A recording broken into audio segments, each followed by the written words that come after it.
What's up, Lions fans? This is Morgan at the Pride of Detroit YouTube channel, coming at you with another video today. A bit of a different setup again, so solo. Miko and I are going to come at you with some new content shortly. We have some ideas in the hopper that we're going to get worked out probably this weekend. But we wanted to get into an interesting topic. We know the Lions are like the talk of the NFL right now, right? Like everybody loves the Lions. It's a very trendy thing to do. And why wouldn't it be, right? Like you had the really strong end to the 2022 season where they finished 8-2. We know about all this. And then the crazy run last year, just were, minutes away from being in the Super Bowl against the Chiefs. But we know how that bounced. Anyway, we'll keep it positive. We're looking at, who improved the most in the NFC North this offseason so far. Obviously, the offseason's not over. Teams can still make additions, make changes to their roster prior to training camp getting here like late July, early August. But with that said, much like the Lions, there's been a lot made of how good the NFC North is going to be top to bottom. And it's hard to argue. And we're going to get into it. We're going to go team by team here. But yeah, every team has gotten better with one kind of exception. We'll get to them last. But we're going to start with the Packers, jump right into it. So the Packers, we'll start defensively. They got a young, talented defense, just to be honest. You got Eric Stokes, Jair Alexander, and Nixon to make up a really strong secondary. They're going to be physical with you at the line of scrimmage. They can mix up their coverages in terms of what they play and what they're showing opposing offenses. I really like Xavier McKinney, their safety, I believe out of Georgia, if I'm not mistaken. Really like his game. Alabama, one of those really talented SEC schools. Makes sense though, right? So, yeah, you have Xavier McKinney. Their front leaves a little something to be desired, in my opinion. You have Rashawn Gary and you have Preston Smith, but interior, it's a little bit different. I love Kenny Clark still, but yeah, Wyatt has a lot of upside. But really what makes their defense tick, is, in my opinion, is the secondary. Walker, you still have Quay Walker at linebacker and Isaiah McDuffie and, your base nickel personnel, if you want to call it that. So it's a good defense. They're tough and physical on the front seven. I'll give them that. Like I said, really like Preston Smith, like Rashawn Gary's game a lot. You have Carl Brooks inside from Georgia as well. I think that's where I mixed up the Xavier McKinney part. And like I said, love Kenny Clark. He's still a disruptor on the interior, still can make a lot of plays. Flipping to the offensive side of the ball, they're pretty scary, okay? So they have a young war chest, to be honest, at the skill positions in Romeo Doubs, Reed, and Christian Watson. They can all move around. Watson's the burner. Dobbs is just excellent, in my opinion, in all phases of the game, really. He's a technician, can put defenders on skates in space when he's getting to the top of his route and trying to make people miss and create separation. And then I really like Jaden Reed out of the slot. Super speedy out of Michigan State. Obviously, a lot of people watching this video are going to be pretty familiar with Jaden Reed. And yeah, that's their skill players, like Luke Musgrave at tight end. They brought in Josh Jacobs, the running back formerly with the Raiders. Tough, physical runner. Not sure I understand the idea of swapping Aaron Jones for Josh Jacobs. I might have just kept Aaron Jones. But Jacobs is going to be good. He's going to be one of those runners who gets more effective as the game wears on because he's a punishing runner. His style of running. He runs behind his pads well. Their offensive line, not what it used to be, in terms of just like they were a top unit forever, right? With Bakhtiari, and you go back to the days when TJ Lang was an effective player before he got to the Lions. And yeah, it's just not as stout as it once was. But with that said, they're really young. Their oldest projected starter as of now is Eldon Jenkins. I'm sorry, I always mess that name up. At left guard, only 28 years old. You still have Zach Tom at right tackle, who I like, and then Rasheed Walker at left tackle out of Penn State. They got him in the 7th round. So just goes to show you can definitely find starters and quality players outside of the first round in the offensive line as far as the draft is concerned. Up the middle, not as polished. You have Sean Ryan at right guard, and then Josh Myers at Ohio State back in the 2021 draft at center, and then obviously Jenkins, the aforementioned veteran at left guard. So not as stout as it once was. They used, for whatever reason, man, their Packers offensive line always performs well, in my opinion. I know a lot of fans will say they get away with a lot of holding. Maybe there's some legitimacy to that. It does seem like if you're wearing those ugly colors, referees tend to ignore some holds here and there. But yeah, I overall though really like this offense. They're going to be tough to stop, and they're definitely going to be a team that can compete with the Lions in terms of NFC North competition goes. I really like Jordan Love. I get all of these people hopping on the bandwagon. He's really talented. The arm is there. He can do everything off platform.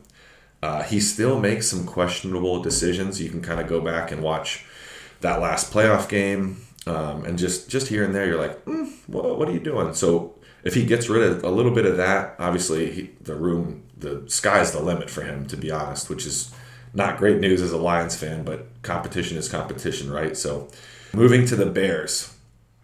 So the Bears, like the Packers improved a lot, and like we talked about, they're a young, talented roster. The Bears, though, man, like they were armed to the teeth. Like Ryan Poles, their GM, has done a good job of overhauling that roster. We'll start with the offense. This might be one of the best trios of receivers in the game, in my opinion. They added Keenan Allen via trade. Still have DJ Moore, who we as Lions fans know, like as much as we give Bears fans crap, man, like the Lions, that was 2 tough games last year, right? Like the Lions won out of the skin of their teeth that first matchup, and then that just kind of laid a dud in Chicago later that year. So they're a tough roster. So get back to it. Keenan Allen. We know that was a tough matchup for the Lions when they played the Chargers last season, and it was just that shootout that the Lions came out on top of.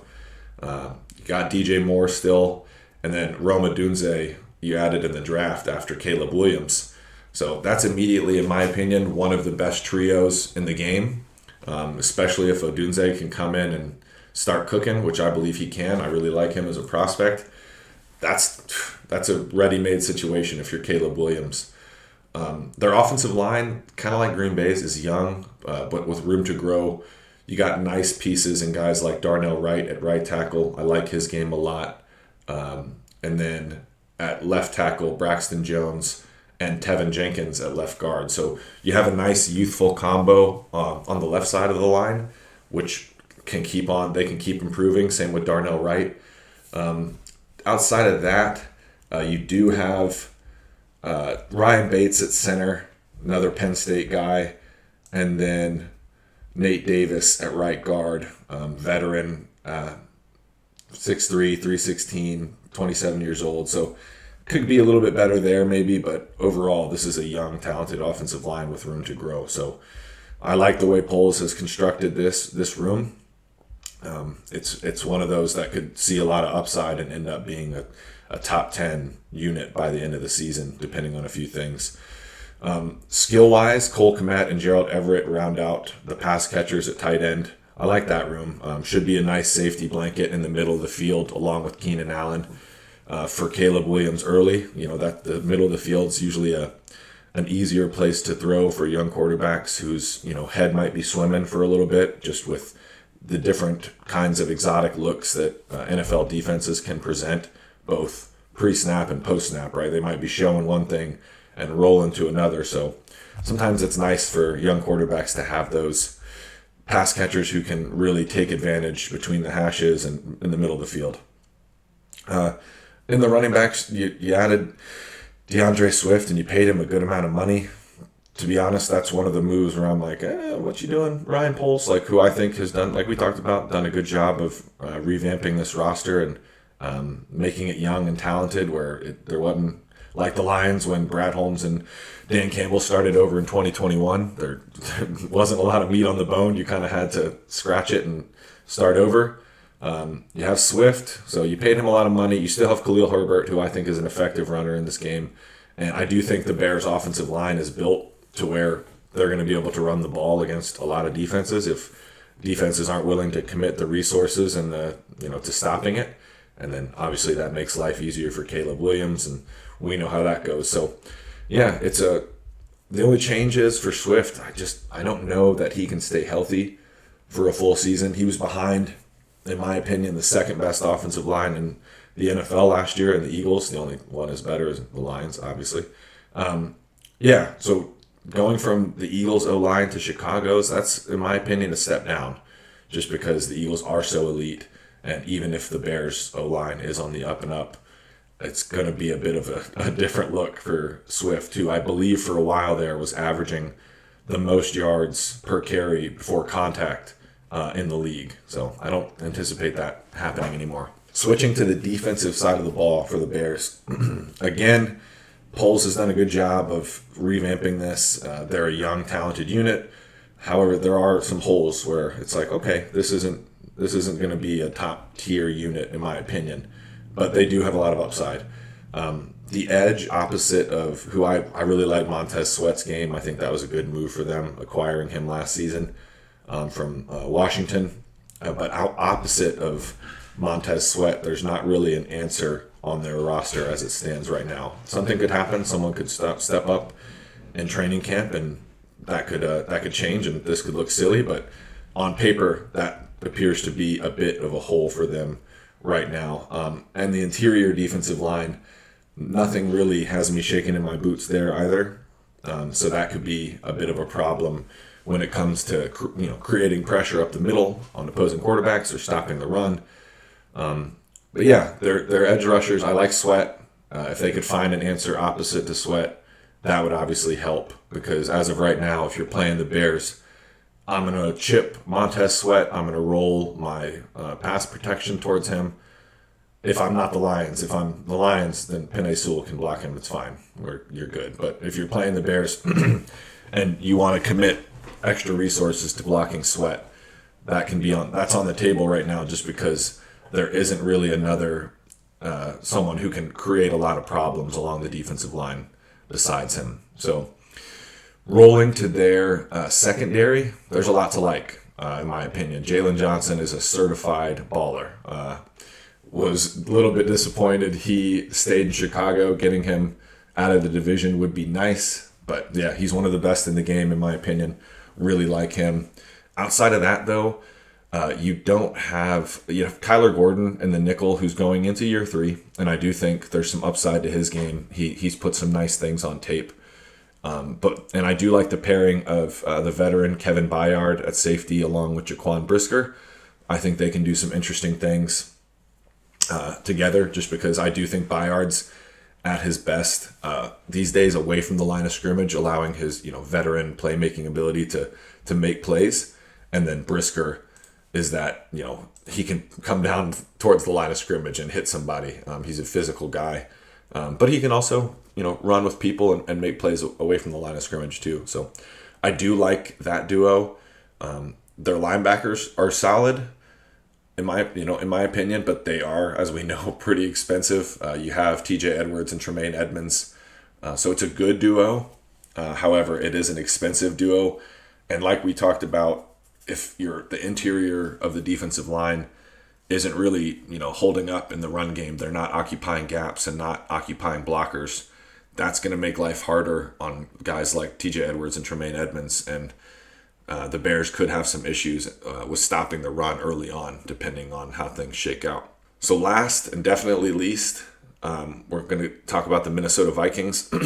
Vikings, I don't think there's going to be a ton of Vikings fans watching this, and if you are, it's going to be probably going to be a tough year for you guys. And it kind of seems deserving the way a lot of Vikings fans carried themselves towards the end of last season. Just crazy things about teams being dirty, this and that, and I thought it was all pretty ridiculous. And to be honest, they went from being one of my, the more tolerable fan bases in the NFC North and the NFL as a whole, to one that I'm kind of actively rooting against now. So we'll jump into the offense. It's kind of like they have a house with like a leaky roof and cracks in their sidewalk, and then they have some really nice cars parked in their driveway. That's kind of the best analogy that I could come up with. The skill guys are elite. So you have Justin Jefferson, who for my money is the best receiver in football. We know, like, right? He went absolutely bananas against the Lions both times last year, despite having not the best quarterback throwing him the football, to put it lightly. You still have Jordan Addison, and then Brandon Powell, the veteran, in the slot. So it's a good group. You have T.J. Hawkinson at tight end.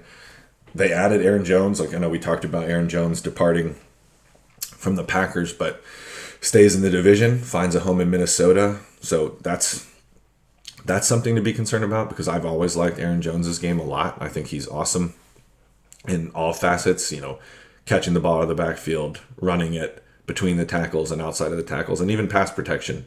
For not being a huge guy, he sticks his nose in there and he'll pop somebody, trying to get after the quarterback. So yeah, the skill guys are there. We know about their situation at quarterback. I don't anticipate them throwing J.J. McCarthy straight into the fire. I think that would be inadvisable, because he is really young. I would have him sit. Ideally, you'd have him sit for a year or two.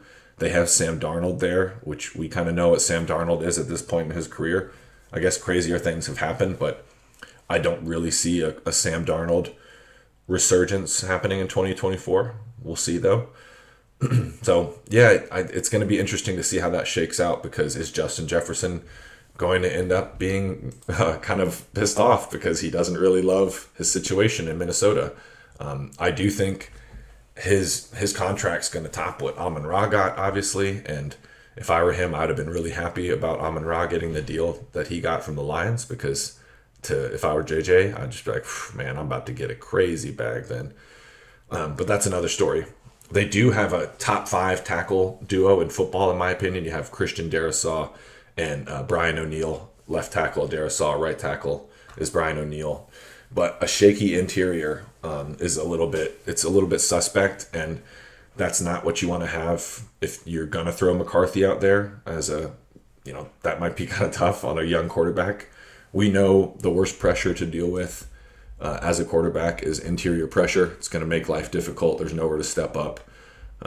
You still have Nick Mullins on the roster. I don't know how thrilled Vikings fans would be about Nick Mullins being on the roster or starting games when you have J.J. McCarthy and Sam Darnold but just wanted to throw that in there. But yeah, Blake Brandel is someone I know that I've heard from Vikings writers that the team has a lot of faith in, out of Oregon State in the 2020 draft year, 6th-round selection. So maybe he's a plug-and-play guy at left guard, but you still have some question marks at center and right guard. Garrett Bradbury, who is a good player, didn't have the best year. He's the Vikings center. Didn't have his best year last year, but someone who could potentially bounce back. Defensively, might be kind of tough over there. So I do like their edge duo in Jonathan Greenard and Dallas Turner, their first-round pick. I liked that pick for them a lot. Dallas Turner, for my money, has the highest ceiling of any edge rusher in this draft. But the interior, like their offensive line, a little bit suspect. Not really sure what the plan is there. They have Harrison Phillips, who's a younger guy. Actually, no, sorry, he's 28. So, I mean, you kind of know what he is at this point. Outside of that, you have Jihad Ward, who will roll in there against, on passing downs. So I don't really know what the plan is for them up the middle. They're still going to run that 3-4 defense in their base defense. And you have Blake Cashman and Ivan Pace Jr., who I like as linebackers. They can run around sideline to sideline and make plays. But they are a bit undersized in terms of just we're talking about size, height and weight. So if your interior defensive line isn't really holding up, you're talking about Harrison Phillips, Bullard, Tillery, Jerry Tillery. Yep, excuse me. If they're not holding up and they're not occupying gaps, much like we talked about with the Bears, then it can definitely make life tough. And if your linebackers, if your off-ball linebackers are a little bit undersized anyways, that can really compound the problem, especially if you're playing a team like the Lions who run a lot of gap schemes and like to get their guys downhill. So you got people pulling and getting on these linebackers at the second level. That's when Jahmyr Gibbs and David Montgomery are going to pile up highlights and stats, which should be good for us. But yeah, outside of that, you are looking at their secondary. I do like their little safety trio that they roll out in that 3 safety look. So you have Cam Bynum, veteran, Harrison Smith, been there forever now, and then Josh Metellus, who a lot of Michigan fans should be familiar with. So they make them strong up the middle, in my opinion. Obviously having those 3 to work with, but outside of that, I don't love their outside corners right now. You have Evans and then Byron Murphy. So they're young. There's some upside there maybe, but last year wasn't the best showing, and it could be, like I said, could be a tough year for the Vikings moving forward. But that's about it. We talked about the 3 teams, pretty relatively in depth there. Kind of just went over what they're looking like post draft. I do think the most improved team of this, besides the Lions, and it's tough to argue that the Lions are the most improved given that there wasn't that many holes to address in the first place outside of a few. So you look at the Packers and the Bears, I would say both of them are definitely trending up in a big way. And I would say that if Caleb Williams can come in here and immediately be like a competent professional quarterback in the NFL, the Bears could be pretty tough to deal with. Just because we know that the roster's there. It's pretty good. I wouldn't say it's not on the level of the Lions quite yet, just because their rebuild started after the Lions, obviously. But they're good, right? They have a lot of young talent. And if Williams can come in, and I'm not saying he needs to be Mahomes or anyone like that right off the jump. I do think he could be a really good player in this league for a long time, depending on a couple of things he might have to correct. But if he can come in and operate an NFL offense at a decent clip, the Bears will, in my opinion, be a team that will be at least in the wild card hunt once the real football starts getting played in December and January. So yeah, that's about it for this video. Let us know what you think in the comments below. As always, please like and subscribe. It really helps us out. We're trying to grow this channel. We have a Terrion Arnold film study in the works where me and Miko are gonna break down a couple of games from his college, from his last year at Alabama. So be on the lookout for that. And if there's any other ideas that you have for videos, please shoot us something on Twitter, tag us in the comments below, and we'll definitely tee it up so we can get that out for you guys. As always, thank you for taking the time to watch, and until next time, let's go Lions.